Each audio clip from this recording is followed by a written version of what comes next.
কত ব্যথা কত ভাবে সয়েছ যে তুমি, তোমারি খুনে লাল তায়েফের ভূমি।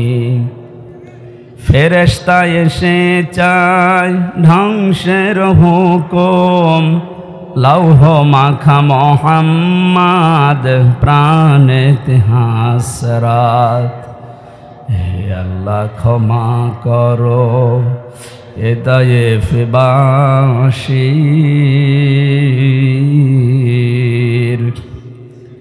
এরা বসেনি তো আমি যে মোহাম্মদ, হৃদয়ে মোহাম্মদ।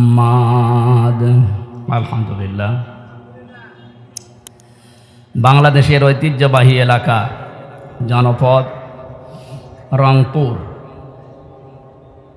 পার্বতীপুর কেরামত আলী নুরানি হাফিজিয়া মাদ্রাসার উদ্যোগে দস্তারবন্দি উপলক্ষে এক বিশাল তাফসিরুল কোরআন মাহফিল। শব্দের দিকে তাকিয়ে দেখতে পাচ্ছেন, এটা ইসালে সওয়াব নয়।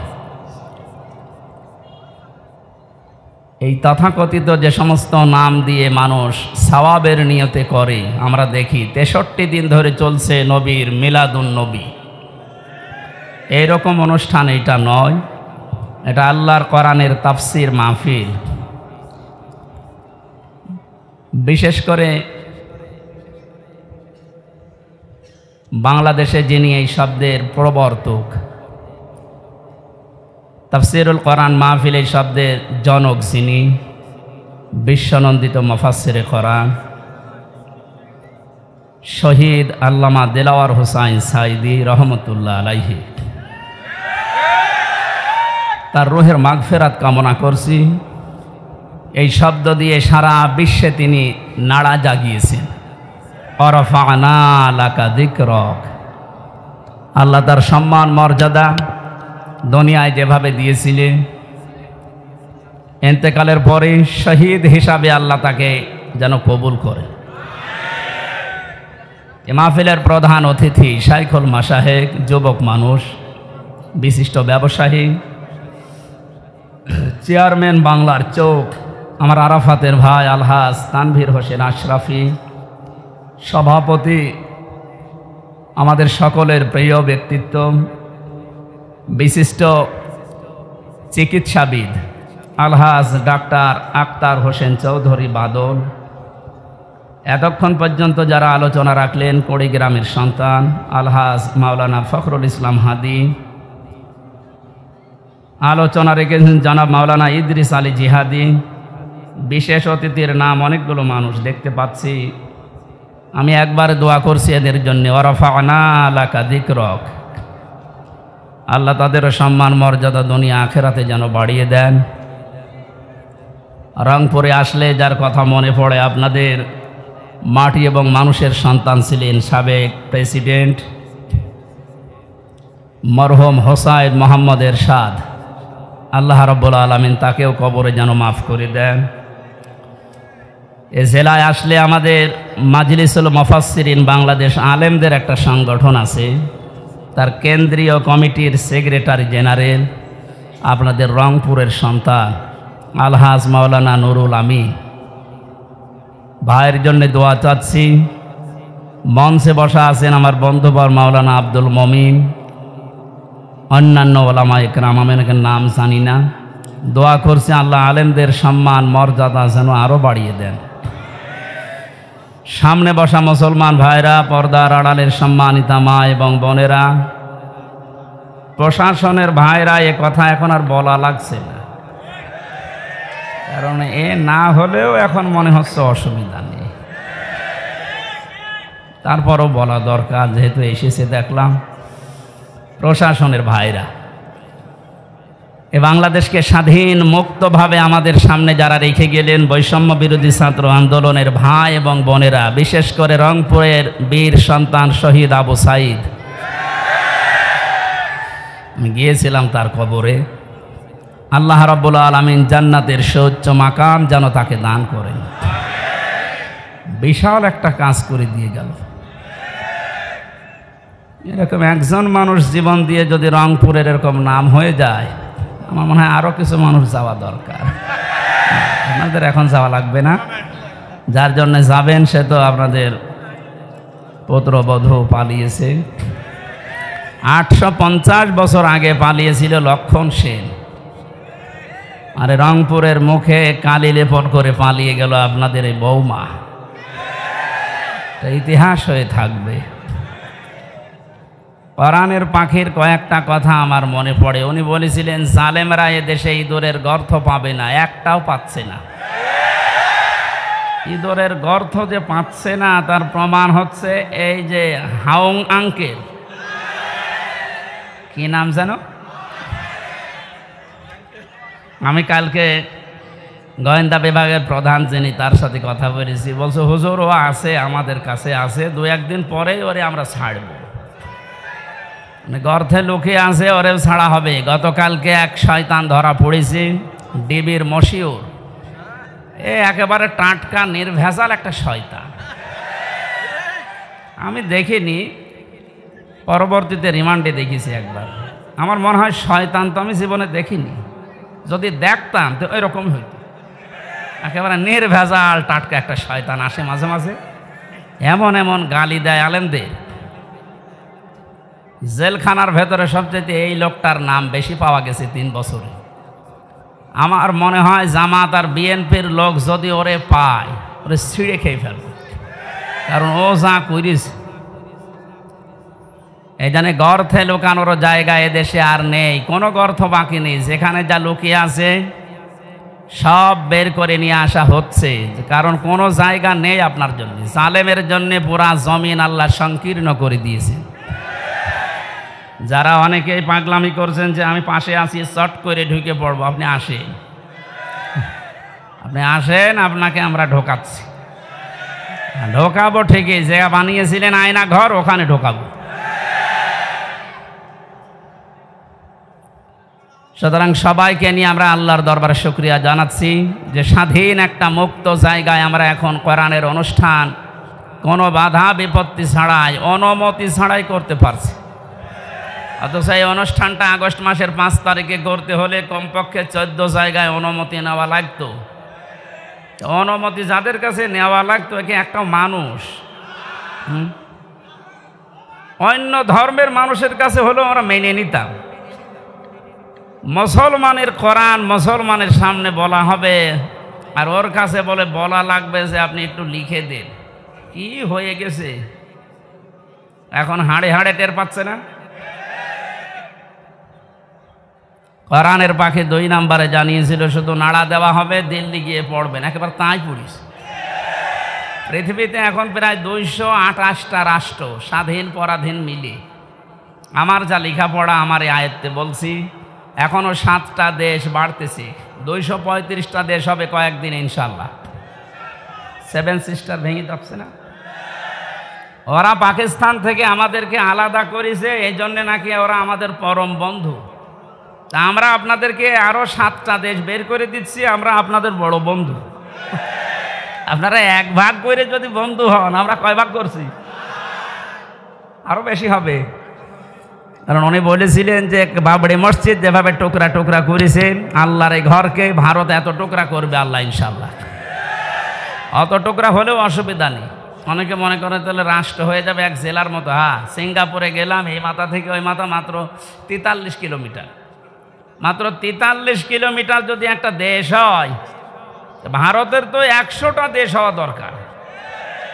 হবে ইনশাআল্লাহ। তাহলে ভারতে আমার মনে হয় যেভাবে বাড়তেছে দেশ, 235টাও থাকবে না, 335টা হয়ে যাবে।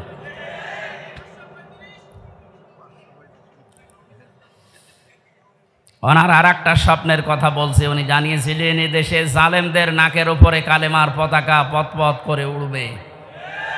সেই স্বপ্নও বাস্তবায়ন হতে যাচ্ছে ইনশাআল্লাহ। আমরা কোরআনে কারিম থেকে যে আয়াত পড়েছি, তাফসীর আকারে কথা বলার চেষ্টা চালাবো। ওমা তাওফীকি ইল্লা বিল্লাহ। শুনতে এসেছি কোরআনে কারিম, কি বলেন তো? নবীজি বলেন, ইকালু লিসাহিবিল কোরআন কিয়ামতের ময়দানে মহান আল্লাহ কোরআন পড়া মানুষদেরকে বলবেন, পড়, ইকরা। কি বলবে? ইকরা মানে হ্যাঁ, এটা ক্লাস চলছে।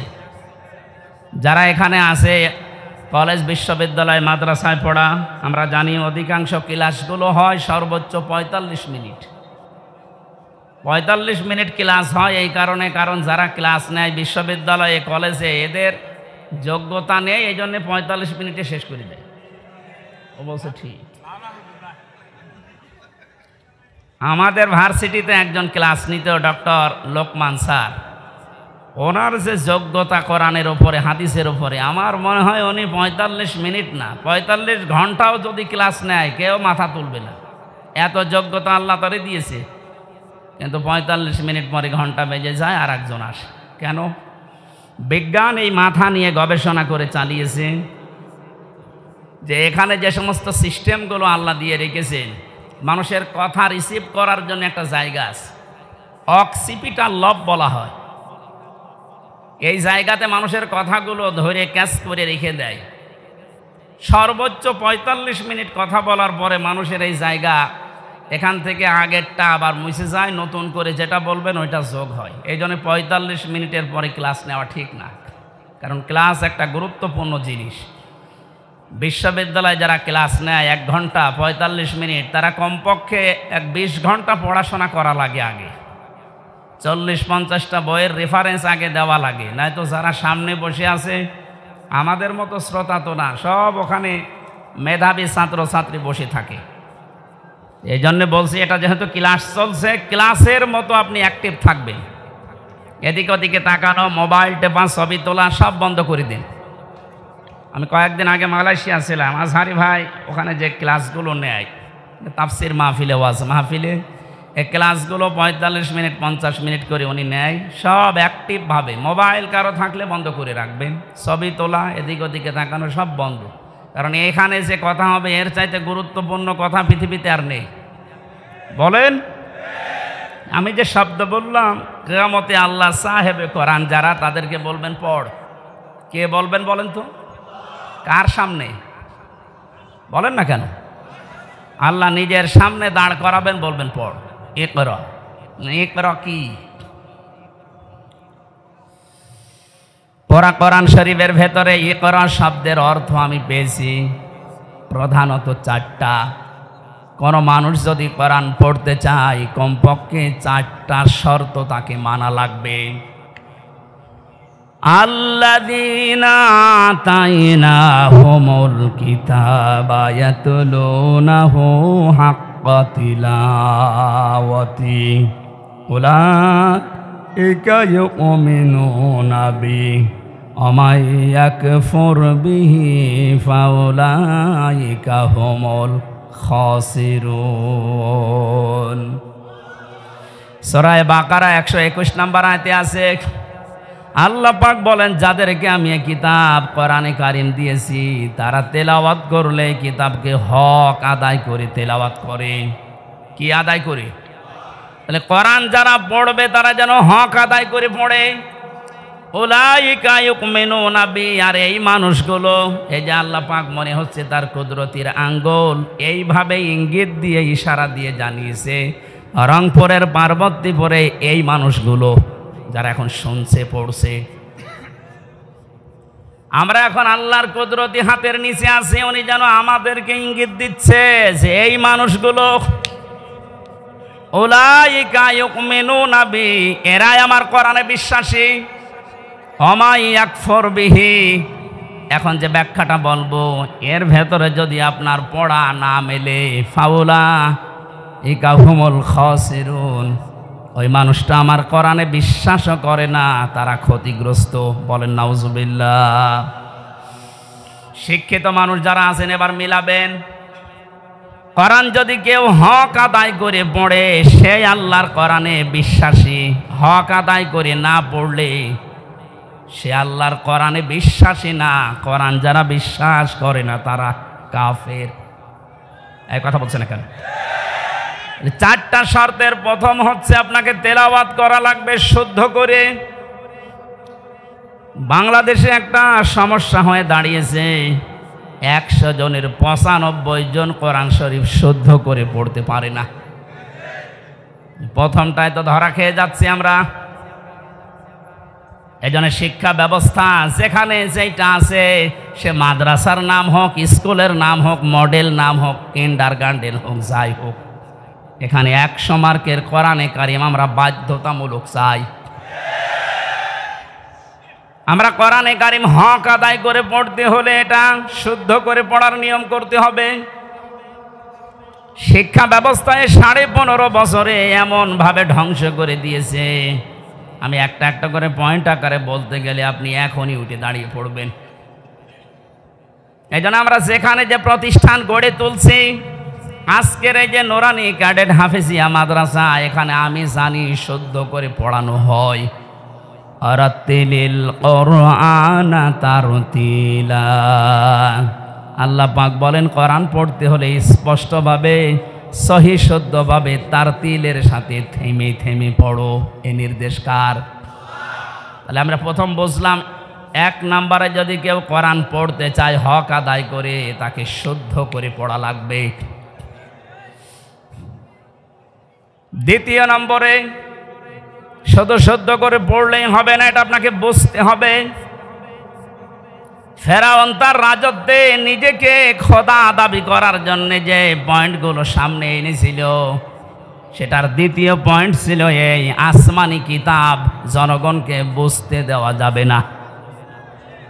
আমার মনে হয় 1000 বছর পর অনেকেই হামানের মতো মন্ত্রীর পরামর্শে, উপদেষ্টাদের পরামর্শে, লেডি ফিরাউন দুনিয়ায় যারা এসেছিল, তারাও আল্লাহর আসমানি কিতাব কোরআনে কারিমকে বোঝার পথ বন্ধ করে দিচ্ছিল।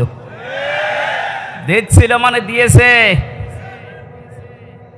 কোরআন বোঝার মতো কোনো ইনস্টিটিউট দেশে খোলা হয় না, কোরআন গবেষণা করার মতো কোনো প্রতিষ্ঠান দেশে বানানো হয় না।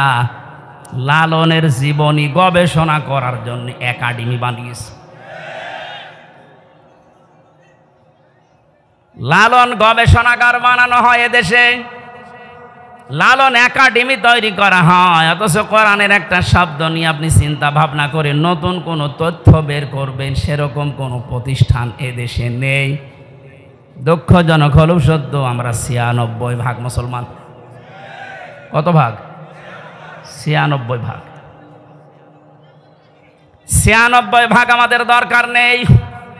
গত পরশু দিনের আন্তর্জাতিক একটা রিপোর্ট পেয়েছি, এদেশে এখন 100 জনের 14 জন মানুষ যারা বিদায় নিয়েছে, জালেম স্বৈরাচারী, এদের পক্ষে এখনো পর্যন্ত সাফাই গাচ্ছে। 100 জনের জবান খোলেন না কেন? 100 জনের 28 জন এখনো পর্যন্ত যে কোনো কায়দায় থালা হাতে নেওয়ার চেষ্টায় আছে। সে যেভাবেই হোক, থালা দেন, থালা নিয়ে কি করবেন? আগস্ট মাসের 5 তারিখের পর থেকে আজকের এই সেপ্টেম্বরের 21 পর্যন্ত আমরা একটা জরিপ দেখতে পাচ্ছি, যারা এখনই খাবো খাবো বলছে, তারা কিন্তু তাদের চরিত্রের বহিঃপ্রকাশ এই 1 মাস 15 দিনে ঘটিয়ে ফেলেছে। আনন্দের সংবাদে জরিপের শেষে লেখা আছে, এই দেশে 100 জনের 58 জন মানুষ এখন চাচ্ছে আল্লাহর আইন দেশে কায়েম হোক। কথা বোঝার চেষ্টা করেন ভাই, তাকবে পরে দিয়ে। যে মানুষগুলো চাচ্ছে দেশে 100 ভাগের 58 জন মানুষ আল্লাহর জমিনে আল্লাহর দিন কায়েম হয়ে যাক, তাহলে সে যার অধিকার ফিরে পাবে। তাদের মুখ দিয়েই শোনেন, তারা বলছে ভাই ওনাদেরকে একটু সময় দেন না কেন? কেবলমাত্র 15 বছরের, একদিন 2 দিন না, 15.5 বছরে সব উলট পালট করে রেখে গেছে। যারা দায়িত্ব নিয়েছে তাদের প্রতিদিনের বক্তব্য এটা যে হাত দেব কোথায়, যেখানে হাত দেয় সেখানে দুর্নীতি। একটা দেশ কত বড় দুর্নীতিগ্রস্ত হলে কেন্দ্রীয় মসজিদের ইমাম পর্যন্ত পালিয়ে যায়।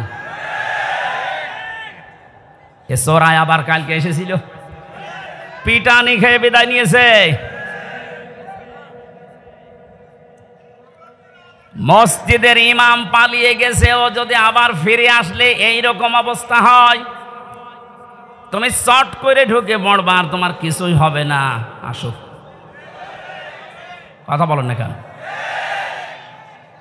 কিচ্ছু লাগবে না ভাই, যে খায় তাদেরকে দিয়ে দেন। এই কথা বলবেন না, যে যেখানে আছেন ওখানে বসেন। এক লোক বিবাহ করার পরে বাসর রাতে স্ত্রী রেখে একটু বাইরে গেছে। দাদি শাশুড়ি এসে বলছে, কি গো, আমার পুতি চাই। বউ বলছে, দাদি শাশুড়ি আপনি দোয়া করেন, আপনাকে সংবাদ আমি দেব। কিছুক্ষণ পরে শাশুড়ি এসে বলছে, কি গো বৌমা, আমার নাতি চাই। বলছে, মা আপনি দোয়া করেন। কিছুক্ষণ পরে ননদ আর দেবর এসে বলছে, ভাবি তুমি যাই করো, আমাদের কিন্তু ভাতিজা চাই। ভাবি বলছে, তোমরা দোয়া করো, আমার সময় দাও। স্বামী এবার এসে বলছে, বউ তুমি কি করবা আমি জানি না, আমার বেবি চাই। বউ এবার মুখ তুলে বলছে, তোমরা কি সব পাগলের বংশ? বিয়ে করে এখন কেবল বাসর ঘরে, কিছুই হয়নি, এরপরে 10 মাস 10 দিন তো সময় দেবেন। আপনি আগেই বেবি চান, আগেই কেউ নাতি চাই, কেউ পতি চাই, কেউ ভাতিজা চাই। আমি কি ডাউনলোড করে নিয়ে আসবো? আমার সময় দেবেন না? 15.5 বছর কি করেছে আপনি জানেন? একটা চেয়ারও দুর্নীতির বাইরে নেই। যেইটারে মনে করতাম না এটা আল্লাহওয়ালা মানুষ, দরবেশ, ওইটা আরো বড় খারাপ। দাড়ি কেটে নম হয়ে গেছে। সর্বোচ্চ দুর্নীতি এই লোকটার 36,000 কোটি টাকা, আপনি কল্পনায় আনতে পারবেন না। রংপুর বিভাগের মানুষ তো এমনি গরিব, এদেরকে একটা নাম মানুষ দিয়েছে কেন জানি না, সে যে নামই হোক, কিন্তু আপনারা সহজ সরল, মানে সহজ সরল এত।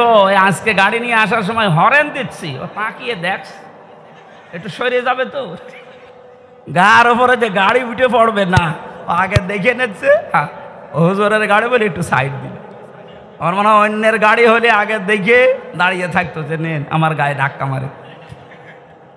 একদিকে আপনারা গরিব, আর একদিকে সহজ সরল। নবীজি জানিয়েছেন, ধনীদের চাইতে গরিব মানুষ 500 বছর আগে জান্নাতে যাবে। এই হিসাবে বলা যায় যে চাচা জান্নাতেই আছে নাকি?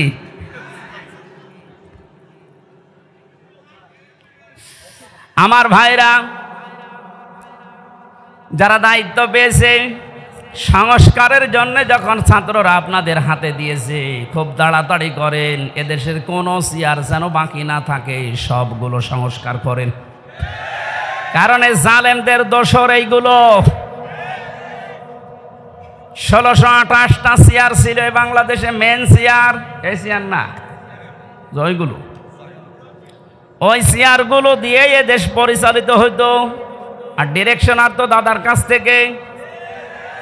সুতরাং আমরা চাই এদেশের এই 1628টা চেয়ারের একটা চেয়ারেও যেন কোনো জালেম না থাকে, জালেমের দোসররা না থাকে, সবগুলো সংস্কার করে নতুন মানুষ এনে বসান।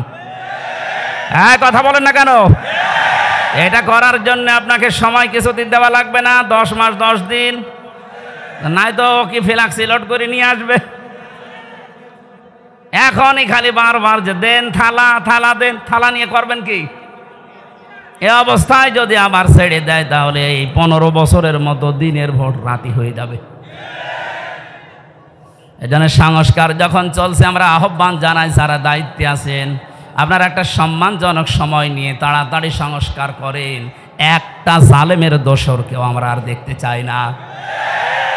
আল্লামা মামুনুল হক কয়েকদিন আগে ঘোষণা দিয়েছেন, এই দেশে যেই মানুষগুলো জুলুম করেছে 1628টা, এর বাকি যারা জেলায়, উপজেলায়, থানায়, ইউনিয়নে যারা জালেম বলে চিহ্নিত, এদের ছবি মোড়ে মোড়ে টাঙিয়ে দেন, যেন জালেমরা কিয়ামতের আগে দেশে আসতে না পারে। এই দাবি আপনারা করেন না? কিয়ামতের আগে শেষে আর জালেমরা আসতে পারবে না, সব ছবি টাঙিয়ে দিন, আসুক। শর্ট করে ঢুকবে, আমরাও শর্ট করে ধরবো, শর্ট করে আর একেবারে আয়না ঘরে লাগিয়ে দেবো। আমি 10 দিন ছিলাম মাত্র, এই আমার জীবন অতিষ্ঠ হয়ে গিয়েছিল। আর ব্যারিস্টার আরমান 8 বছর। আপনি ভাবতে পারেন কত বড় কঠিন জায়গা এটা। মুফতি ফখরুল ইসলাম আমার সাথে ছিল জেলখানায়। উনি বলছিল আমারে যখন এই আয়না ঘরে নিয়ে যায়, মাটির নিচে এই পায়ের ভেতর দিয়ে হাত উপর দিয়ে দিয়ে সামনে যে রডের বেড়া দেওয়া আছে, এই রডের সাথে দিয়ে হাত তালা লাগিয়ে দিত।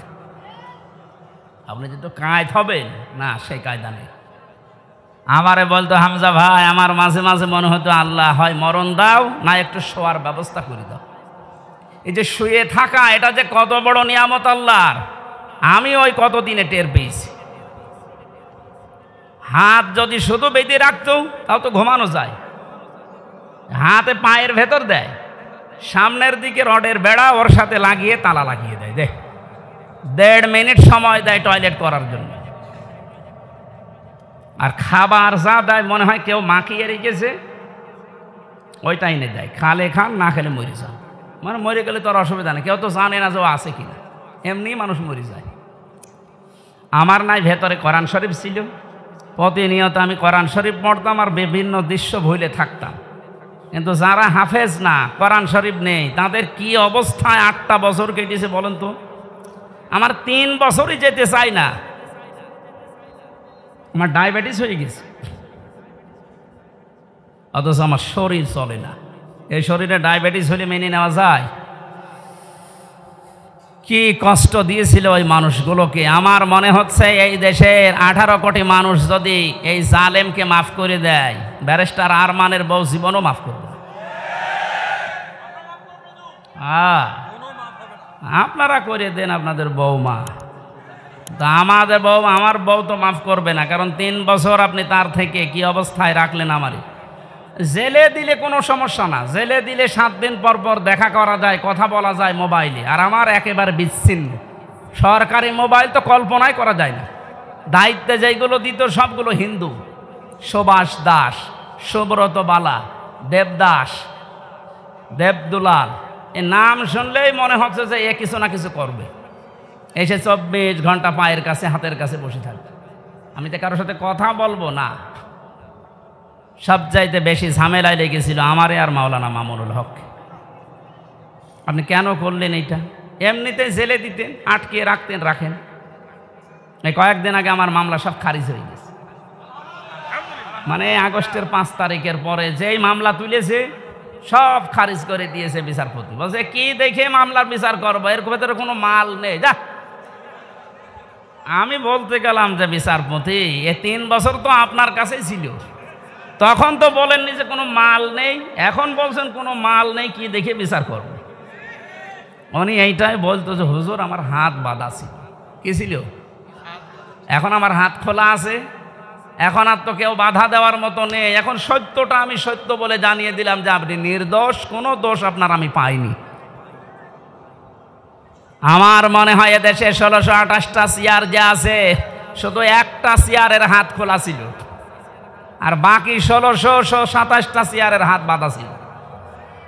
যারা লাফাতো এই কাকু থেকে শুরু করে হাসাও মাহমুদ থেকে, প্রত্যেকটা খালি আন্দাজে চাপা পিটাত। ওদের কথায় ভত্তারায় কোনো মিল নেই। ওই একজনের শুধু হাত খোলা, উনি যা বলবে ওদের বলে আজকে এখন দিনে রাত 11টা 10 বাজে, ও যদি বলতো দিনের 11টা 10, এ জালেমের দোসরগুলো বলতো ঠিক আছে। এইরকম অবস্থায় পৌঁছিয়েছিল দেশটা। সেখান থেকে অন্তত আস্তে আস্তে যখন হাত খোলা আরম্ভ হয়েছে, আমরা চাই এদেশে কিয়ামতের আগে যেন আর কারো হাত বাঁধা না হয়। যে যেখানে আছে সব হাত খোলা থাকবে আবু সাইদের মতো। কথা বলেন ঠিক কিনা?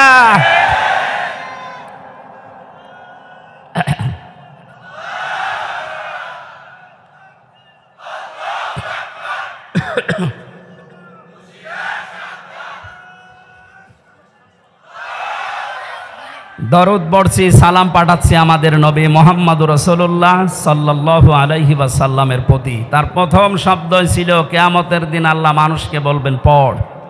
পড়ার শর্ত বলছিলাম কয়টা?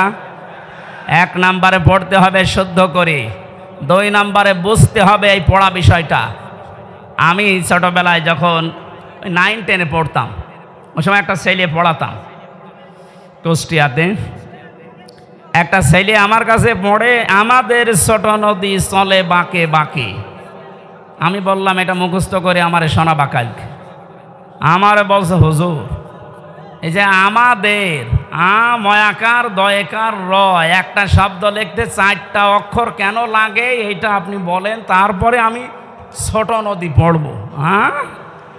আমি জানি না একটা শব্দ লিখতে, বাক্য লিখতে যে 4টা অক্ষর লাগে আমি তো জানি না। চিন্তা করলাম আল্লাহ এর বয়স কয় বছর, এখনো দুধ ছাড়েনি, আর এ একটা শব্দ পড়বে সামনের শব্দে যাবে না যতক্ষণ আগেরটা না বুঝবে। অথচ 96% মুসলমান এই দেশে আল্লাহর কালাম পড়ে যাচ্ছে আন্দাজে, কিচ্ছু জানি না। আহ্বান জানাচ্ছি এই ছেলেটার মতো মন তৈরি করেন, যেইটাই পড়বেন আগে বুঝবেন যে আল্লাহ এবং তার রাসূল কি জানাতে চায়, এরপরে শব্দে যাবে। কথা বুঝতেছেন? 3 নম্বরে শুধু পড়লে বুঝলেই হবে না, যতটুকু জ্ঞান আপনি পেয়েছেন এই জ্ঞানটা মানুষের কাছে নিজের জীবনের ভেতরে বাস্তবায়নের চেষ্টা চালাতে হবে।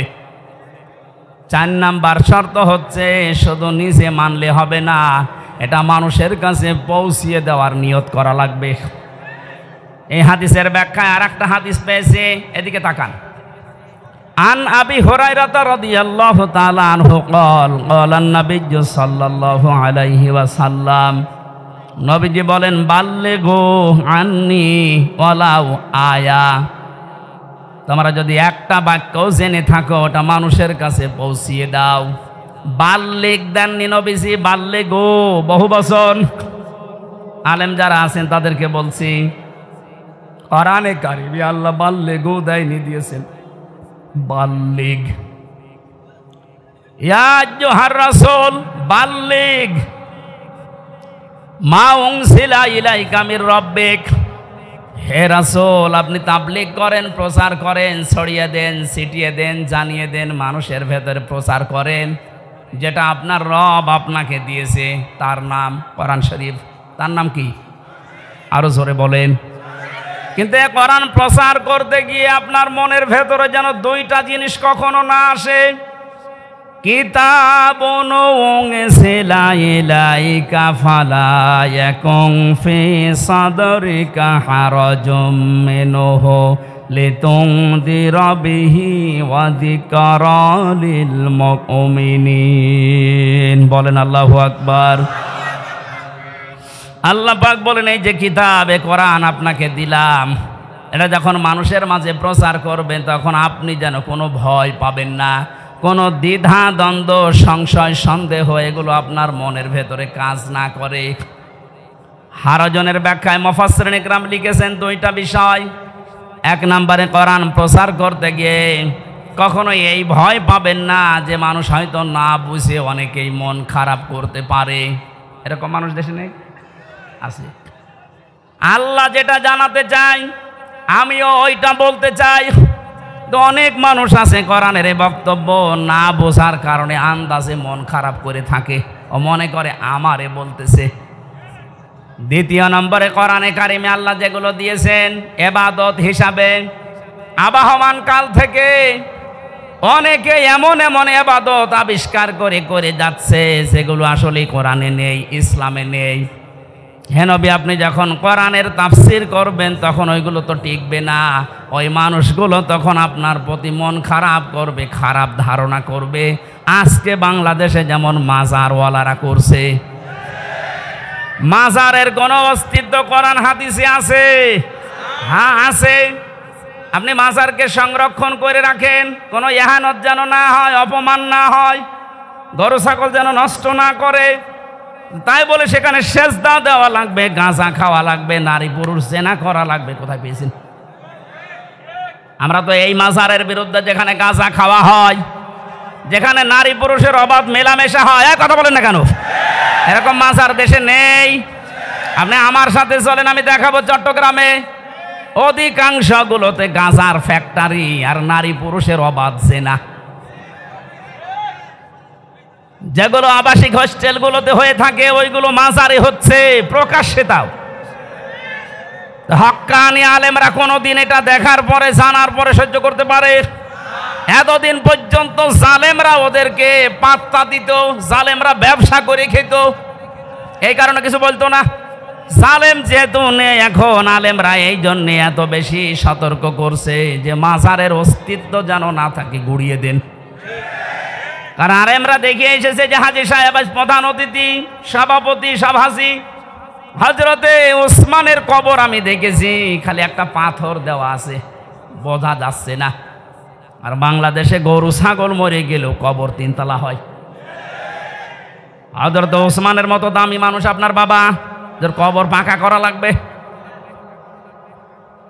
ওসমান রাদিয়াল্লাহু তাআলা আনহুর কবর যদি মাত্র একটা পাথর দেওয়া থাকে, তাও বোঝা যাচ্ছে না আপনার বাবা কি হয়ে পড়েছে। তাহলে বাল্যেগোর আমি ব্যাখ্যা করছিলাম যে বাল্যেগ না দিয়ে আল্লাহর নবী বাল্যেগও দিয়েছেন। এটা শুধু আমির হামজার কাজ না, যে যতটুকু জানবে ওইটাই তার প্রচার করা লাগবে, এটা ফরজ মনে করি। বাংলাদেশে এই দায়িত্ব যদি যিনি ছিলেন পালিয়েছে তিনি সহ যে সেখানে আমরা আছি মুসলমান যারা দাবি করি, প্রত্যেকে নবীর এই কথাকে যদি ফরজ মনে করে পালন করতে পারতাম, এই 15.5 বছরে কোনো কোরআনের মাহফিল বন্ধ হতো না। কারণ সবাই আমি প্রচার করি, যে যতটুকু জানি বাধা দেবে কে? বাধা দেবে তারও তো প্রচার করা ফরজ, কথা বলে না কেন? আমরা এই হাদিস না বোঝার কারণে আজ বহু বাধার সম্মুখীন হয়েছিলাম। এখন এটা যেহেতু মানুষ জানছে যে আমি যদি জানি কুল হুয়াল্লাহু আহাদ, এইটাও প্রচার করা নামাজের মতো ফরজ। তাহলে কোরআন পড়তে হবে। এই করার ব্যাখ্যা বললাম 4টা: শুদ্ধ করে পড়া, নিজে বোঝা, নিজে ওর ওপরে কাজ করা, আর এটা মানুষের কাছে পৌঁছিয়ে দেওয়া। আল্লাহ এই 4টা শর্ত যারা মানে তাদেরকেই বলেন উলাইকা ইউমিনুনা বি, এরাই কোরআনে বিশ্বাসী। আর এই 4টা যারা মানে না, শুদ্ধ করে হয়তো পড়ায় কিন্তু বোঝে না, বুঝলেও হয়তো ওটা জীবনে মানে না, মানলেও এটা যে প্রচার করা লাগবে এই কাজে সে নেই, এটাকে সে ফিতনা মনে করে না। প্রচার করতে গেলে না জানে আবার কে কি মনে করে, মন খারাপ করে কিনা, না বুঝে আবার উল্টাপাল্টা ধারণা আসে কিনা, সমস্যা হয় কিনা, এই জন্যই তো অনেকে চুপ থাকে। কথা বলেন। আমার রিমান্ডে 10 দিনে একই প্রশ্ন করেছিল যে অত বেশি বলার দরকার কি, আপনি চুপ থাকতে পারেন না, তাহলে তার এই মাটির নিচে আসা লাগে না। তাহলে ওরাও জানতো যেটা প্রচার করা, ও যা বলে বানিয়ে তো বলে না, সঠিক কথাই বলে, কিন্তু ওর মুখ বন্ধ করা লাগবে। যেন এমন এমন কড়া কড়া কাজ করেছিল আমার সাথে, আমার 11 ঘন্টা টাঙিয়েছে, কালো কাপড় দিয়ে চোখ বেঁধে, সামনে না পেছনে হাত বেঁধে, ডান্ডা বেড়ি লাগিয়ে মাজায় দড়ি দিয়ে টাঙিয়েছে। 1-2 ঘন্টা 5 ঘন্টা 11 ঘন্টা আমার নামাজ পড়তেও দেয়নি। 4 ওয়াক্ত নামাজ আমি আন্দাজে পড়িছি, কারণ সব বাধা। 1.5 মিনিট 2 মিনিট সময় দিতে খালি প্রসাব করে আসেন, মাটির নিচে তো কিছু বোঝা যায় না। এরপরে শেষে যখন আর রাজি হয়নি, বলছে এই আকিজ গ্রুপে আমি চাকরি করতাম, আকিজের বিরুদ্ধে বলা লাগবে। সর্বশেষ বলেছিল জামাতে ইসলামী বাংলাদেশ এবং ছাত্র শিবিরের বিরুদ্ধে যে কথাগুলো লিখে দিলাম, ওরা জঙ্গি সংগঠন, এগুলো বলা লাগবে। যদি না বলেন আপনার বউ তুলে নিয়ে আনবো। বলেন কোথায় ওদের চরিত্র পৌঁছিয়েছিল। যেগুলো অফিসার ছিল আমার মনে হয় সবগুলো বাইরের দেশ থেকে ট্রেনিং দেওয়া। এদের চরিত্র এত খারাপ, আল্লাহর ভুল ধরতো মাঝে মাঝে। আরে ভাই, তুই আমার মামলার বিষয়ে জিজ্ঞাসা কর যে এই বিষয়ে আপনি কিছু জানেন কিনা। না, ও আল্লাহর ভুল ধরে। অথচ মুসলমান, নাম জাহিদুল ইসলাম, নাম আতিকুল ইসলাম, শেখ ইমরান, ডিসি মান্নান, আসাদুজ্জামান, মনিরুল ইসলাম, কি সুন্দর সুন্দর নাম দেখেছে। আসাদুজ্জামান মানে কি? জামানার বাঘ। মনিরুল ইসলাম স্ট্যাটাস দিয়েছে কালকে, এই শয়তানরা যদি দেশের মানুষ ধরতে পারে, জঙ্গির নাটক সাজিয়ে বিনা কারণে হাজার হাজার মানুষের জীবন নষ্ট করছে। জঙ্গি। কিসের জঙ্গি? হ্যাঁ, ওরা নিজেরাই জঙ্গি। এই দোষটাকে অন্যের ঘাড়ে চাপিয়ে কি করে দেশের ইসলামপন্থী যারা আছে তাদেরকে কাবু করা লাগবে, ঘায়েল করা লাগবে, আর বাইরের দেশকে এই ইস্যুটা কাজে লাগিয়ে কিভাবে অবৈধ ক্ষমতায় থাকা যায়, তাছাড়া কিচ্ছু না। 3 বছরে তো আমি কোনো জঙ্গি পাইনি। কয়েকজন আছে জেলখানা একটু উগ্র, জঙ্গি না। জঙ্গি কোথায় পাচ্ছেন? দেশে কিছু উগ্র মানুষ আছে, এই মানুষগুলোকে জঙ্গি বলে বাইরের দেশকে দেখায় যে দেশে আছে। আমরা যদি না থাকি এ দেশ জাহান্নাম হয়ে যাবে। তোমরা থেকে কি করেছো? খালি টাকা পাচার করেছো। টাকাগুলো সব ফেরত নিয়ে আসা হবে। হ্যাঁ, এ দাবি আপনি করেন না? কারো টাকা বাইরে না থাকবে, সব টাকা ফেরত নিয়ে আসা হবে। যারা টাকা আনতে পারবে না তাদের বউ ছেলে মেয়ে সব রাষ্ট্রের কাজে লাগানো হবে। আর ওদের 14 বংশ এদেশে অবৈধ ঘোষণা করা হবে যদি টাকা বাইরে থেকে না নিয়ে আসতে পারেন। টাকা আপনার বাবার টাকা নাকি? রংপুরের খেটে খাওয়া মানুষের এই ঘাম ঝরানো পয়সা আপনি 36,000 কোটি টাকা পাচার করলেন। আপনি মানুষ, আপনাকে তো 100 বার টুকরা করলেও এ দেশের মানুষের ঝাল মিটবে না। কালকে বাংলাদেশের সর্বোচ্চ জায়গায় যারা আছে তাদের ভেতরে একজন, আমি নাম নিলাম না, উনি ঘোষণা দিয়েছেন আল্লামা সাঈদীকে যেভাবে ফাঁসি দেওয়া হয়েছিল বিনা দোষে বিনা কারণে, ফাঁসির রায় দিতে তো পারেনি, শেষে যাবজ্জীবন দিয়েছে, আমৃত্যু দিয়েছে। কিন্তু যারা দিয়েছে ওদের বিরুদ্ধে একটাও মিথ্যা কথা বলা লাগবে না, শুধু সত্য কথা দিয়েও যদি বিচার করা যায় তবে 1000 বার ওকে ফাঁসি দেওয়া যাবে। 1000 বার। কি করেছেন আপনি নিজে নিজে ভাবেন। অনেকে বলছে যে কিছুই করেনি, পদ্মা সেতু বানালো। কিসের পদ্মা সেতু বানিয়েছে? যা মেরে খেয়েছে। এই যে মসজিদের নাম বলে 560টা মসজিদ, আপনি জানেন সঠিক ইতিহাস? সৌদি আরব টাকা দিয়েছে, সেই টাকা দিয়ে মসজিদ বানিয়ে নিজের বাবার স্বপ্ন বলে চালাচ্ছে। যত স্বপ্ন সব তোমার বাবা দেখেছে, আর আমরা কি ঘুমাই? আমাদের স্বপ্ন নেই?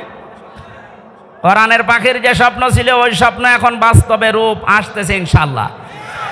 যখন 100 জনের 58 জন চাচ্ছে, আর কিছুদিন যেতে দেন, এদেশের 100 জনের 100 জন মানুষই চাইবে আল্লাহর কোরআন দিয়ে দেশ চলুক।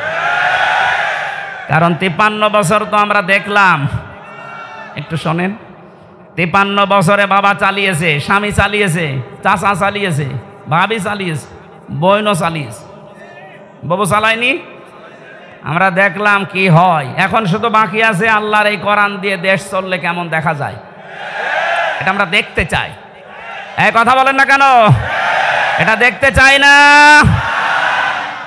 এটা দেখবেন। এটা যদি কায়েম হয় তখন বুঝবেন যে কেমন সুন্দরভাবে দেশ চলছে। কেউ না খেয়ে থাকবেন ইনশাল্লাহ।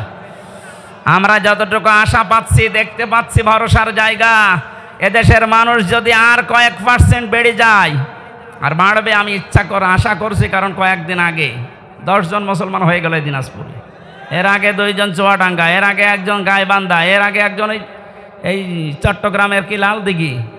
হতেই আছে অমুসলিমরা, আর মুসলমানরা তো একেবারে ছোট জালেম আর মাঝারি জালেম ফিরে আসতেছে। কারণ বড়গুলো তো সব তালিকা করা, ও আসবে না। আমার কুষ্টিয়ার যে 2 জন ছিল তালিকা, ও কোথায় যে পালিয়েছে, ওর বাড়ির ইট পর্যন্ত মানুষ খুলে নিয়ে চলে গেছে, পায়খানার প্যানও খুলে নিয়ে গেছে। যা, আমার মাঝে মাঝে মনে হয় আবু জেহেলের বাড়ি যদি পায়খানা হতে পারে, কারণ ও ওখানে বসে বসে সলা পরামর্শ করত নবীর বিরুদ্ধে, ইসলামের বিরুদ্ধে। কথা বলেন না কেন? এই জন্য আল্লাহ ওই জায়গাটাকে অভিশপ্ত করে দিয়েছে। ওই জায়গাটাও এখন ইন্টারন্যাশনাল পায়খানা। আমি হজে যখন উপর দিয়ে ঘুরছিলাম, আমার পেটে ব্যথা করছিল। হঠাৎ ওই জায়গায় গেলাম, যে দাঁড়িয়ে আছে, এক পুলিশকে বলছি, হে ভাই, আমার তো পেটে ব্যথা করছে, এতক্ষণ তো ভালোই ছিলাম। আমারে বলছে, ইয়া হাজি হল হজ্জা, তাই না বিলাদুকা। হাজি দেশ কোথায়? যেহেতু মেন বাংলাদেশ, আমি বাংলাদেশ থেকে এসেছি। আমারও বলছে, আপনি জানেন না এটা কোন জায়গা? না তো। আবু জেহেলের বাড়ি। আপনি এখনও পায়খানা না করে দাঁড়িয়ে আছেন, তাড়াতাড়ি করে। ওই কাজ করে দেখে আমার পেটের ব্যথা ভালো হয়ে গেছে। তার মানে আল্লাহ আমাকে বোঝাতে চাইছে যে হামজা, এত লক্ষ টাকা খরচ করে আসলে আর ওই শয়তানের মুখে পায়খানা না করে চলে যাবা, তাড়াতাড়ি কর। কাবার পাশে ওর বাড়ি, এত দামি জায়গা, শুধু ইসলামের বিরুদ্ধে অবস্থান নিয়ে জালেমের থাকার জায়গা যদি আল্লাহ গজবের জায়গা বানিয়ে দেয়, এ বাংলাদেশেও যে সমস্ত জায়গায় বসে বসে আলেমদের বিরুদ্ধে ইসলামের বিরুদ্ধে ষড়যন্ত্র করত, ওই জায়গাগুলো জাতীয় পায়খানা বানানো। আমার কে বললাম বুঝে বলছেন তো ঠিক নাকি আন্দাজে? আবু জেহেলের বাড়ির সাথে এ বাড়ির যাদের মিল আছে, সে যে নম্বরই হোক, এই নম্বরগুলো আমরা পায়খানা বানাতে চাই। সারা বিশ্বের মানুষ দেশ দেখতে আসবে আর জানবে যে এই জায়গায় গেলে পেটে ব্যথা হবে। কথা বলে না কেন? কারণ এই গজবের জায়গাগুলো, যেখানে ইসলামের বিরুদ্ধে ষড়যন্ত্র হয়তো বসে বসে দুর্বিসন্ধি করত, কি করে আলেমদের ফাঁসি দেওয়া যায়, কি করে আলেমদের আটক করে রাখা যায়। মামলাটা আমার 31 বার উঠেছিল, জামিন দেয়নি, অথচ জালেম চলে যাওয়ার পরেই মামলা তুলেছি, কোনো কিচ্ছু নেই। বিচারপতি কারবার বলতো আমার কাছে কেন আসেন, হাইকোর্টের বিচারপতি বলছে আমার কাছে কেন আসেন, আমার হাত বাঁধা, উপর থেকে যতক্ষণ পর্যন্ত আল্লাহর ওই অলি সিগন্যাল না দেবে কিছুই করার নেই। কোথায় ছিলাম আমরা, বিচার ব্যবস্থাকে কোথায় পৌঁছিয়ে দিয়েছে। আজকে প্রধান বিচারপতি যে কথাগুলো জানিয়েছে, আমার মনে হয় এই কথাগুলো বাংলাদেশে অতি শীঘ্রই অতি দ্রুত কার্যকারী করা দরকার। তাহলে ন্যায় বিচার এই দেশে কায়েম হবে ইনশাআল্লাহ। যারা দায়িত্বে আছে আল্লাহ তাদেরকে অমরের মতো যেন বানিয়ে দেন, বলেন আমিন। আমরা হাদিসের এখনো 5-6টা শব্দ ছিল সামনে, অরত্তিল কামা কুংতা তোরত্তিল ফিদ দুনিয়া, এই শব্দগুলোর ব্যাখ্যা আপনারা আশপাশে যারা আলেম আছে এনাদের কাছে জেনে নিয়ে আমরা তাফসীরুল কোরআন মাহফিলে প্রবেশ করছি। সূরা নসর, কোন সূরা বলেন বলেন? নসর না নাসর? নুন সোয়াদ র। নাসরুন শব্দের শাব্দিক অর্থ হচ্ছে সাহায্য, আর নুন সিন র নাসর মানে ঈগল পাখি। এই জন্য যারা এই সূরাটা পড়তে গিয়ে সোয়াদ না বলে সিন দিয়ে উচ্চারণ করেন, আপনার কিন্তু নামাজ হবে না। কারণ নামাজ ভাঙার কারণ 19টা, তার ভেতরে প্রথম কারণ কোরআন যদি কেউ অশুদ্ধ পড়ে। এবার তেলাওয়াত করবেন শুদ্ধভাবে, আমরা প্রবেশ করছি। ফাউযু বিল্লাহি মিনাশ শাইতানির রাজিম, বিসমিল্লাহির রহমানির রহিম, ইযা জাআ নাসরুল্লাহি ওয়াল ফাত। সূরা নসরে 3টা আয়াত আল্লাহ দিয়েছেন। কোরআন শরীফে 3 আয়াত বিশিষ্ট সূরা আছে, 3টা, আসর, নসর আর কাউসার। কয়টা সূরা? এর ভেতরে মাত্র 3টা আয়াত আছে। আমার তো যতটুকু কোরআনের উপরে পড়াশোনা করা আছে, এই নসরের ভেতরে আল্লাহ এত কথা দিয়েছেন, তাফসীর আকারে যদি আমি কিয়ামত পর্যন্ত হায়াত পাই তাও এত কথা শেষ করা সম্ভব না। এত কথা এই সূরার ভেতরে আছে। নসর শব্দের শাব্দিক অর্থ সাহায্য। আল্লাহ বলেন যখন আসবে আমার সাহায্য তখন আপনি বিজয় দেখতে পাবেন। তাহলে বিজয় আসার শর্ত সাহায্য। বিজয় আসার শর্ত কি? এই 15.5 বছর পরে যে বিজয় এসেছে এটা আল্লাহর সাহায্যে এসেছে। মাধ্যম বৈষম্য বিরোধী ছাত্র আন্দোলনে যারা জীবন দিল এরা মাধ্যম, আর যারা 2700 এখনো হাসপাতালের বেডে কাতরাচ্ছে। আমরা এদেশের দায়িত্বে এখন যারা আছেন তাদেরকে আহ্বান জানাচ্ছি, বাংলাদেশে এখনো যারা হাসপাতালে কাতরায়, বিশেষ করে স্বাধীনতায় এই যুদ্ধে যারা আহত হয়েছে, প্রত্যেককেই যেন পুনর্বাসন করা হয় তা সঠিকভাবে এবং স্থায়ীভাবে। কথা বলেন ঠিক কিনা? এরা জীবন্ত শহীদ, কারো চোখ নেই, কারো পা নেই। আমি কুষ্টিয়া হাসপাতালে এই 6 তারিখে গিয়েছিলাম দেখার জন্যে। 5 তারিখে স্বাধীন হয়েছে, 6 তারিখে সকালে গিয়ে দেখি একজনের অন্ডকোষ উড়ে গেছে, একজনের চোখ উড়ে গেছে। আমার যতটুকু সমর্থ ছিল আমার বাবার, আমি নিজের পক্ষ থেকে বাড়িগুলো ওই শহীদদের বাড়ি গিয়ে সাহায্য করে এসেছি। রাষ্ট্রকে আহ্বান জানাচ্ছে আপনারা এগিয়ে আসেন। এই দরবেশের টাকা এবং এই জালেমাদের টাকা পয়সা সবগুলো বাজেয়াপ্ত করে এদের পেছনে খরচ করেন। আমার ভাইরা, এজন্যে যে বিষয় আমরা পেয়েছি এটা আল্লাহর সাহায্যে, তাছাড়া সম্ভব ছিল না। 15.5 বছর এদেশে বহু মানুষ চেষ্টা চালিয়েছে, পারে নাই। আমার মনে হচ্ছে আবু সাইদ, মুগ্ধ, রায়হান, ইয়ামিন সহ এই ছেলে মেয়েদেরকে আমার আল্লাহ পাক এই দেশে আবাবিল পাখির মতো পাঠিয়েছেন। ইযা জাআ নাসরুল্লাহি ওয়াল ফাত, যখন আসবে আল্লাহর সাহায্য, হে নবী আপনি বিজয় দেখতে পাবেন। আর বিজয় যখন আসবে, যে 7টা জিনিস পর পর দেখা যাবে, তার 1 নম্বরে অরাআইতান নাসা ইয়াদখুলুনা ফি দীনিল্লাহি আফওয়াজা, আপনি দেখতে পাবেন দলে দলে পালে পালে মানুষ ইসলামে প্রবেশ করছে। কোথায়? বলেন বলেন। এই সুযোগটাকে যেন অন্যদিকে না নিয়ে যায়। এই জন্য ফরিদপুর থেকে শুরু করে এই যে পঞ্চগড়ে অনেকে এখন কাজে লেগে পড়েছে বিভিন্ন মিশনারির নাম দিয়ে। সাদা পোশাকে তারা আসতেছে, নারী আর পুরুষ সবার পোশাক সাদা। ওরা এখন খ্রিস্টান ধর্মের নাম না, ঈসাই ধর্মের নাম দিয়ে মানুষদেরকে ওই ধর্মে নিয়ে যেতে চেষ্টা চালাচ্ছে। এটা বিজয়ের বিপক্ষের অবস্থান। বিজয় আসলে আপনি দেখতে পাবেন দলে দলে মানুষ পালে পালে ইসলামে আসবে, খ্রিস্টান ধর্মে আসবে, হিন্দু ধর্মে আসবে, ইহুদি ধর্মে আসবে। এরকম কোনো কথা আল্লাহ পাক ঘোষণা দেননি। সুতরাং যারা এগুলো করছেন, আপনাদের মতলব অন্যদিকে। আমি কথা বোঝাতে পারিনি, নিচে নামা যাচ্ছে না, সমস্যা আছে। সুতরাং এগুলো যারা করছেন আপনারা থামবেন। এ দেশের বিজয় মুসলমানেরা যখন এনে দিয়েছে, আল্লাহ যেটা জানাতে চায় দলে দলে পালে পালো মানুষ ইসলামে আসবে, এইটাই আমরা দেখতে চাই, অন্য কিছু না।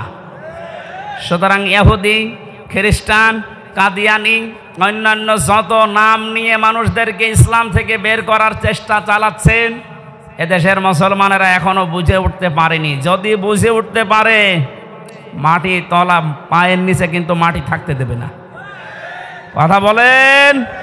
আমরা আপনাদেরকে আহ্বান জানালাম, আপনারা থামবেন। যারা অন্য ধর্মের প্রচার করছেন, ৯৬% মুসলমানের দেশে ইসলাম থাকবে, অন্য কিছু না। অন্য যারা থাকবে জিজিয়া দিয়ে থাকবে। কথা বলে না কেন? আপনারা যদি বসবাস করতে চান, হ্যাঁ ওয়েলকাম, স্বাগতম জানাচ্ছি, নিরাপত্তা দিয়ে রাখা হবে, কিন্তু নিজেদের ধর্ম ইসলামের উপরে চাপিয়ে দেবেন না। কারণ আল্লাহর সাহায্য যখন আসে তখন বিজয় আসে। এই আয়াত অনুযায়ী আমরা দেখতে পাচ্ছি বিজয় আসার প্রথম কাজ, মানুষ আসবে ইসলামে। কোথায়? আফওয়াজা শব্দের শাব্দিক অর্থ আলেম যারা আছে জিজ্ঞাসা করেন তো। দলে দলে পালে পালে মানুষ ইসলামে আসবে, এর প্রমাণিত এই যে দিনাজপুরের 10 জন মুসলমান হয়ে গেল। তা আপনি আবার কোত্থেকে কি ঈসাই ধর্ম নিয়ে আসতেছেন? এবার আসেন তো শব্দের দিকে তাকাই। আল্লাহ পাক বলেন, হে নবী আপনি দেখতে পাবেন মানুষগুলো দলে দলে পালে পালে প্রবেশ করছে ফি দীনিল্লাহ, আল্লাহর দিনে। কার দিন? বলেন তো দিন কার? আরো জোরে। আমাদের নাকি দিন? দিন আল্লাহর। আমরা হচ্ছে দিনের খাদেম, কামলা, লেবার, মনীষ, পাট, যাই বলেন, সার্ভেন্ট, ভিত্ত। আমরা কেউ এ দেশে দিনের মালিক না, আমরা সবাই দিনের খাদেম।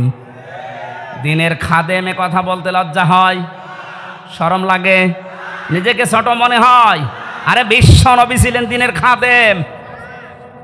প্রচার করতে গিয়ে যখন কাফেরেরা পাথর দিয়ে আঘাত করত, ঢেকে ফেলতেন মারতে মারতে, হযরতে জিবরাইল এসে যখন পাথরগুলো সরিয়ে ফেলেন, নবীজি আহত অবস্থায়, ক্ষত বিক্ষত অবস্থায়, কথা বলতে পারেন না, এমন কঠিন অবস্থায়ও বলতেন, ইয়া খে জিবরাইল, হে ভাই জিবরাইল, আমার কাজটা সকালবেলা থেকে কি? অন্য কোনো কাজ আছে আমার?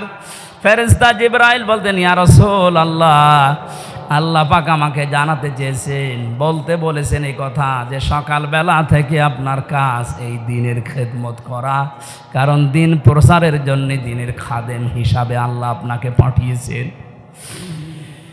দিনের মালিক নবীজিও না, দিনের খাদেম ছিলেন তিনি। আমরাও দিনের খাদেম। বাস্তবতা এবার সামনে নিয়ে আসছি আমরা।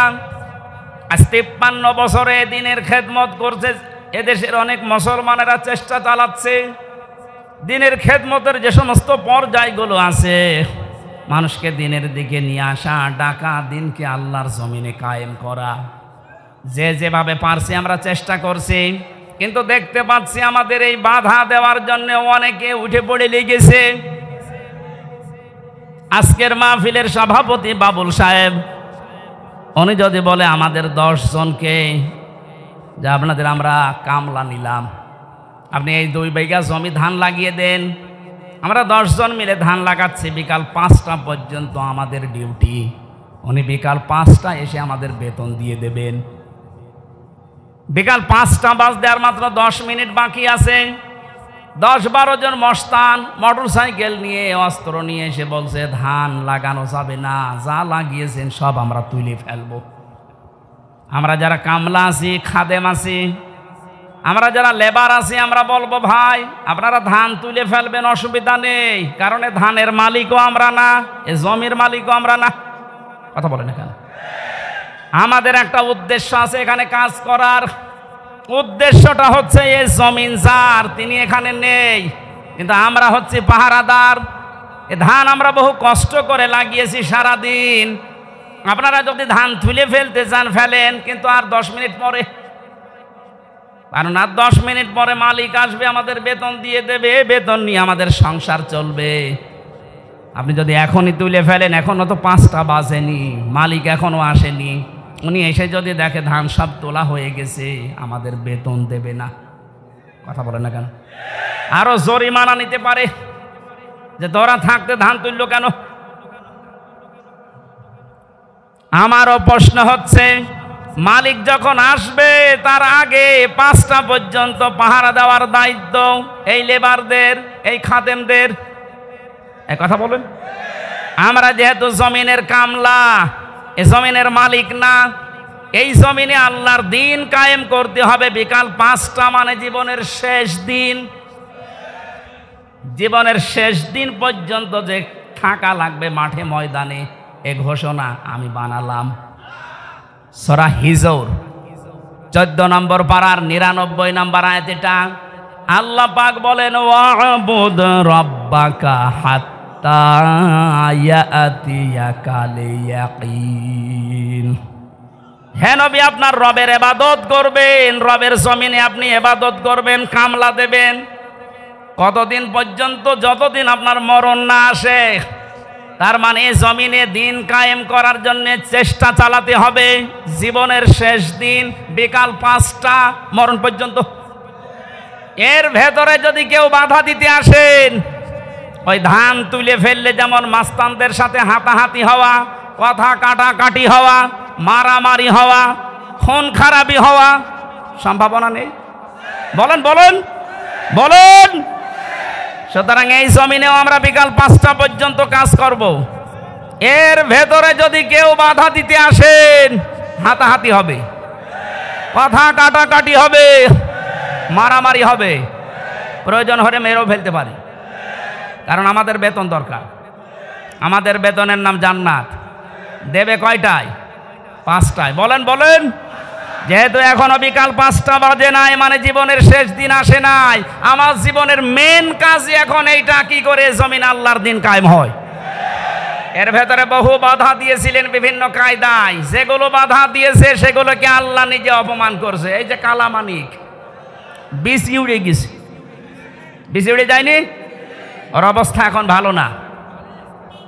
দয়া পরবশ হয়ে অনেক বিচারপতি এখন বলছে ওরে ছেড়ে দিলে ভালো হয়। কিসের ছেড়ে দেওয়া? ও মরে যাক, ওর কোনো ছাড় নেই। শুধু না, যত জালেম ধরা পড়েছে ওরা যেন কিয়ামতের আগে আর ছাড়া না পায়। কারণ গেল ক্যান্সার, এ বের হলে আবার ইসলামের বিরুদ্ধে ষড়যন্ত্র করবে, ধান তুলে ফেলবে। এক কথা বলে না কেন? আমি ছেলে বসে আছি আর আমার নামে তালিকা করেছে 116 জনের ভেতরে আমার নাম আছে। আরে বেটা, আমি তো বসে আছি 3 বছর। কত বড় শয়তান দেখেছেন? আর ওরা নাকি এখন ছেড়ে দেবে। কিসের ছেড়ে দেওয়া? কোনো ছাড় নেই এদের। যেহেতু আমরা বিকাল 5টা পর্যন্ত কাজ করছি, অনেক মস্তান হস্তান আসবে এ ধান তুলে ফেলতে। এ ধান লাগিয়ে বিকালে যখন মালিক আসবে বেতন দেবে, এরপরে বাড়ি। এর আগে জমিন ছাড়া যাবে। কারা কারা টিকে থাকবেন বিকাল 5টা পর্যন্ত দেখি? লিল্লাহে তাকবীর। দিন ইসলাম, দিন ইসলাম, আল কোরআনের আলো, দুনিয়ার মুসলিম এক হও, লড়াই করো, নারায়ে তাকবীর। আমির হামজা ভাই এগিয়ে চলো। আলহামদুলিল্লাহ ভাই।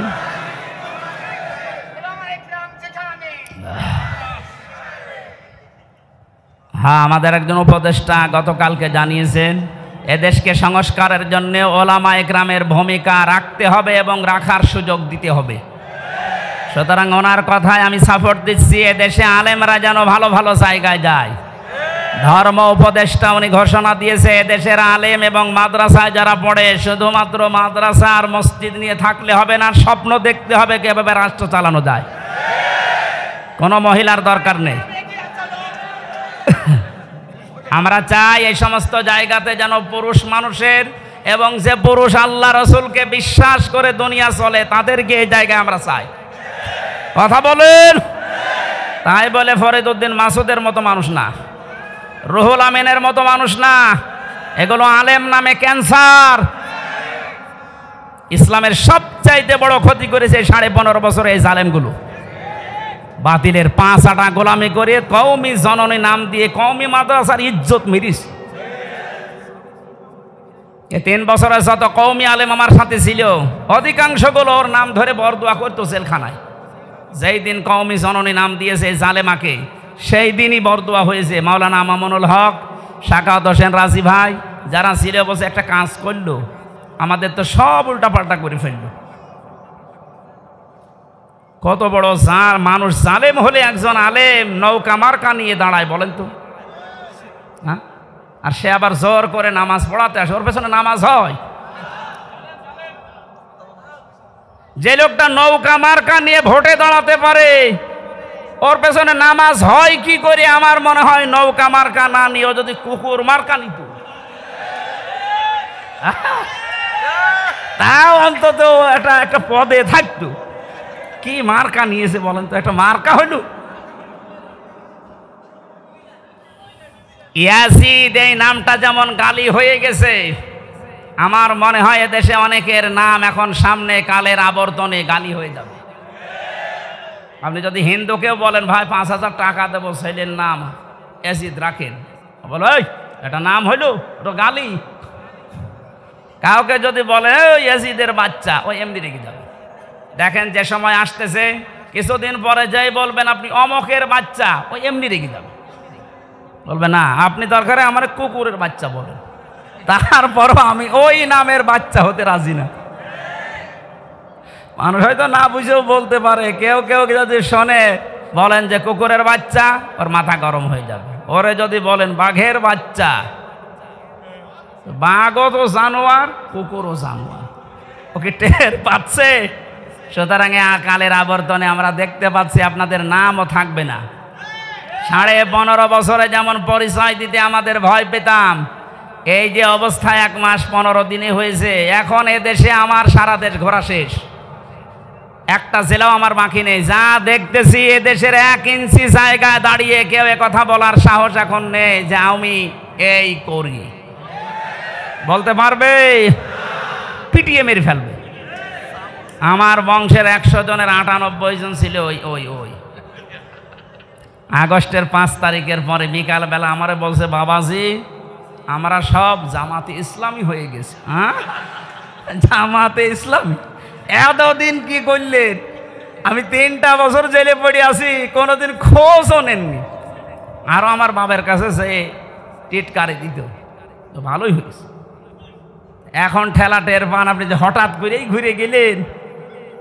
ছোটোখাটো এবং মাঝারি ধরনের জালেম যারা সব ফিরে আসতেছে, কারণ এরা জানে যে এদেশে কিয়ামতের আগে অন্তত আর দাঁড় করানো আমাদের সম্ভব না, বুঝে ফেলেছে। এই জন্যই বলছি মোড়ে মোড়ে ছবি টাঙিয়ে দেন, ফেসবুকে দিয়ে দেন, যে এগুলো যেন দেশে আসতে না পারে, এলাকায় ঢুকতে না পারে। নূহ আলাইহিস সালামের ওই দোয়াই করছিল, তাদার আলাল আরদি মিনাল কাফিরিনা দাজ্জার, এদের আন্ডা বাচ্চা পর্যন্ত যেন জমিনে থাকতে না পারে, কারণ ওর পেট থেকে যেটা আসবে ওটা ডবল হারামি হবে। সম্মানিত মুসল্লি কিরাম, আমরা আল্লাহর জমিনে আল্লাহর দ্বীনের খাদেম, আমরা কেউ মালিক না। আমরা চেষ্টা করে যাচ্ছি, যদি কায়েম হতে পারে ভালো, না হলেও আমাদের অসুবিধা নেই, আমাদের বেতন আছে। কথা বলেন না কেন? এখন যিনি বাবলু সাহেব, উনি যদি বলেন এই মাস্তানরা যা করবা করো, আমি কিছু বলবো না, যদি সামনাসামনি কিছু না বলে বুঝতে হবে ওনার গোপনে কোনো দুর্বিসন্ধি আছে। কারণ এখন হয়তো কিছু বলছে না, কিন্তু যেই দিন ধরবে মস্তানদের বাপ বলার সময় দেবে না। আল্লাহ আগস্টের 5 তারিখে যেমন দেয়নি, দুপুরের খাবার খেয়ে যাবে সে সময় দেয়নি, খালি 5 মিনিট চেয়েছিল যে একটু লিখে যায়। বলে কিসের লিখা আসতেছে, আপনি তাড়াতাড়ি ওঠেন, তাড়াতাড়ি ওঠেন বলে যে কাজ করেছিল ওই সময়ের ভেতরে বলছে না আমি পদত্যাগ করিনি। তো এগুলো এই ভিডিও কি ফেরেশতারা বানিয়েছে? যতই চালাকি করেন, তাই ধোকাবাজি করেন, এতদিন পেরেছেন, এখন আর এদেশের মানুষ সতর্ক, খুব সতর্ক হয়ে আছে। বাংলাদেশ জামাত ইসলামের কেন্দ্রীয় আমির সেদিন কুষ্টিয়ায় গিয়েছিল, উনি ঘোষণা দিয়েছে আমরা কিন্তু এখন সজাগ। এদেশের 100 জনের 86 জন মানুষ এখন সজাগ, 14 জন শুধু একটু ঘরে আছে। এই ঘর কেটে যাবে ইনশাল্লাহ, যখন পিঠের ওপরে পড়বে তখন ঘর এমনি কেটে যাবে।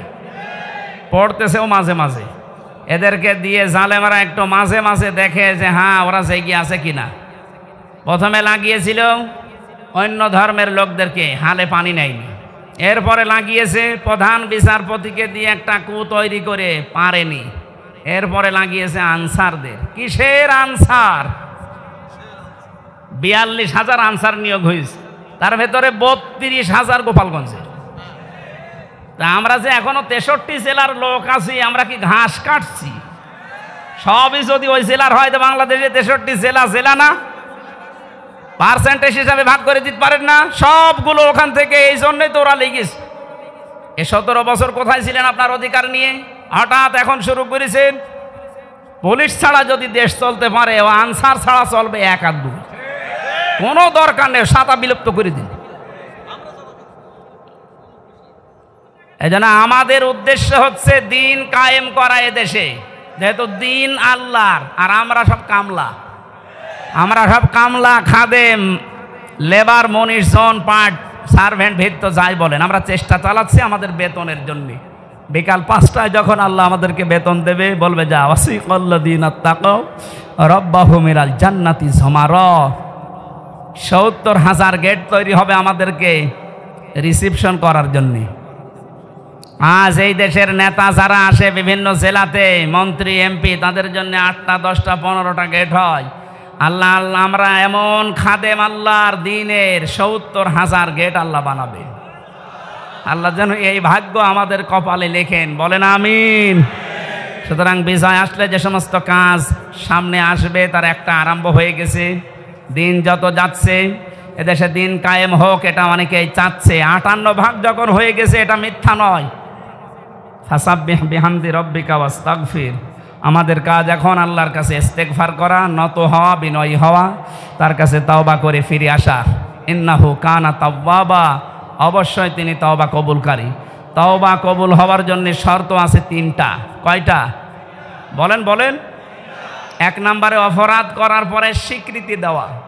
আমি সহ যারা এখানে আছি, এই কান লাগান, আমরা প্রত্যেককে আল্লাহর কাছে এখন প্রকাশ্যে স্বীকৃতি দিচ্ছি যে আমরা অপরাধী।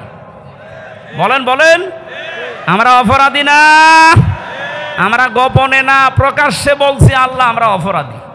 2 নম্বরে আমরা অনুশোচনা করছি, অনুতপ্ত আমরা। 3 নম্বরে জীবনে যা ভুল করেছি ওই ভুলে আর কোনো দিন ফেরত যাব না। আল্লাহ আমাদের তাওবা অবশ্যই কবুল করবেন, কারণ তিনি গফুর, গফফার, সাত্তার সব নাম নিয়ে বসে আছেন।